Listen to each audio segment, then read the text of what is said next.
Zhongjiang and Yan Ximin from Hangzhou and Zhejiang. And Mara Jones and Tracy Cameron, who are going to have to raise their game if they want to get into this. I wasn't very impressed with them in the semi-finals, but maybe they're going to produce the goods today. And closest to us in lane 6 will be Jane Hall and Dr. Helen Casey for Great Britain. So this is a really good field that have made it through to the final. And are the Chinese going to get another gold medal? They set a world best time in the World Cup this year of 6:49.77 in the second of the World Cup regattas in Poznan in Poland.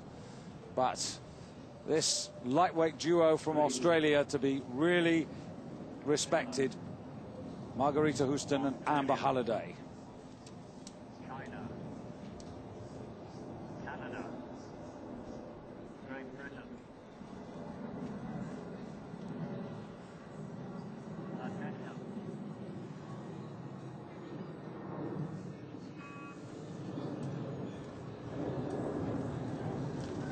So good start, and that's a really level start on the near side. Closest to Great Britain, 2 from the bottom of Canada, then China beginning to make their presence felt. Alongside them Australia in the yellow vets, 2 from the top of the Finns, and they often take a while to get going. And the Greeks on the far side, well, real raw talent, but the 20-year-old, this is Alexandra Tsiavou for Greece. Well, she knows no fear. She comes here as the under-23 world lightweight champion single sculler. She's got a great pedigree almost when she's only 20 years old. It's extraordinary that she's got that, and already looking for an Olympic partner, because 08 is just round the corner, and they're just seeing whether she and Krysy Bestitsky can make, who's 8 years older than her, can make the kind of partnership that will sing. But it's China out in the lead, and Greece again, lane 1, in very good position after the first 400 or 500 meters. So there is something happening over there, because Jane Hall and Helen Casey, who were over in there in the semi-finals, they showed well at this stage in the race too, but today they're well back in lane 6, and indeed in 6th place, I think.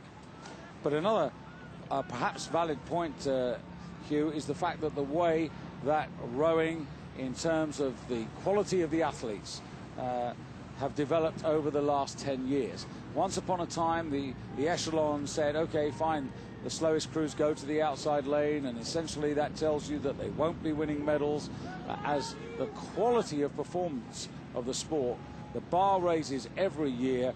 Now, more and more, the outside lanes seem to be possible medal chances, whereas once upon a time they were regarded as no-hopers. Absolutely true. Yes, no, that's absolutely true. The spread, yesterday we saw it very clearly. All the B finals, 7 through 12, were won about 10 seconds outside World Championship best times, and the A finals were being won on World Championship best time, or even just inside it.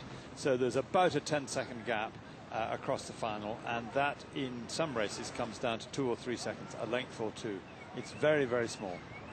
Chinese, and they've got to their left the Canadians. Both of the Canadians, Mara Jones and Tracy Cameron, gold medalists last year out of the lightweight quadruple scull. And there Amber Halliday going through with her partner Margarita Houston. Now, Amber Halliday, also a former world champion in the lightweight quadruple sculls, but also a winner in the women's lightweight double sculls back in 2002, and really perhaps the sharpest racing brain out there.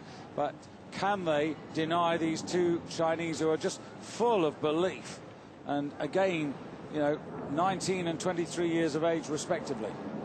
34, 35 strokes a minute. They've got a nice pace. They're easy poling it along. They're probably on reasonably stiff gearing, so there's a bit of a load here. With this tailwind, you can afford to, you change the gearing by moving the button on the oar a little bit closer to or further away from the athlete. And what the coaches are doing here today is moving the buttons inboard. That means you've got more leverage outboard and a shorter lever in, and that increases the load and increases the gearing to give you just a bit more pace but it's a heavier load. But the wind is helping, so it should even out in the end. And most crews will be hoping to hit their normal race pace, rhythm and rate, but be going slightly faster because of the stiffer gearing.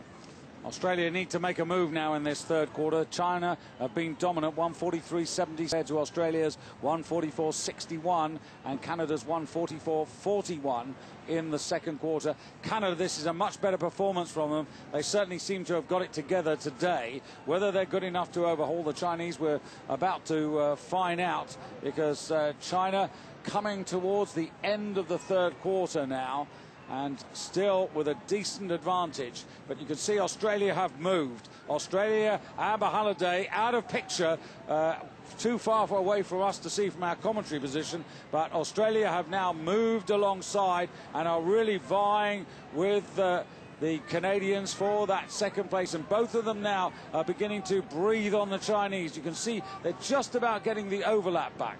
There was open water, and now they've got an overlap. Whether it's enough, you can see the helter-skelter, bouncy castle, whatever it is in the background. That means they've got 700 meters to go, a bit less. And I think China 500 meters to go. China looking very smooth and like they've got a gear change in there. Helen Casey and Jane Hall just briefly in picture there at the bottom, but we're back on China. Yeah, China, and they're feeling the pressure out there, the Chinese. Still these two crews trying to reel them in, and they're, as a result of their fight between the two of them, they are just tantalizingly close. But every time they've moved, the Chinese have been able to respond. And again, just looking at the stats there, the Chinese through that third quarter, 144.66, and they're still at racing at 35 strokes per minute, which is their race pace. That's the pressure. Now Greece in lane one, closing up on Australia with a really strong finish. This is the tactical moment that you've got to, if you believe you can do it, now you've got to move. And this is Chrissy Biskitsi and Alexander Siavu. And it's Alexander Siavu, the 20-year-old, who's in the stroke seat there. Remember, she's got a gold medal from the under-23s. The Chinese coming home now. And a last 150 meters for them to give China 2 gold medals in a row. But on the far side in blue, it's Greece. Then it's the yellow vest there of Australia. On the near side, Canada and the Greek duo are really flying on the far side. Canada are so far removed, they really can't relate to them at all. And the Greeks, can they keep this going? Because this will be a fantastic bronze medal for those two.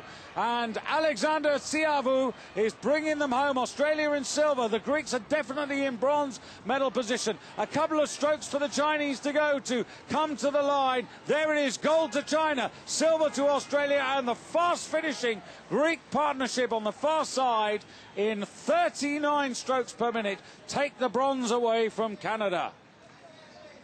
Great Britain not far behind in fifth, and it's Finland, Minna Nieminen and Sanna Sten, who had a good early season, but it's not quite turned out for them. They were back in sixth, but another fantastic performance by China with 6 lightweight scullers in gold medal positions. The quadruple scull and now the double scull taking their 2nd gold medal of today, their 3rd medal of the championships. But in this class, they really reign supreme. Out of this group, they're going to try and find, no doubt, a single sculler and make sure that this crew, the one we've just seen, of Zhu Zhongzhang and Yan Ximin, are in pole position still back when they come forward to the 2008 Olympic Games in Beijing. Superb performance by them, wonderful race pace, didn't need really to change at the end when the other crews were beginning to put together their final sprint for silver and bronze medals. These two simply raised the rating maybe from 35 to about 37, 37 and a half, just enough to hold them off, but they didn't give away an inch of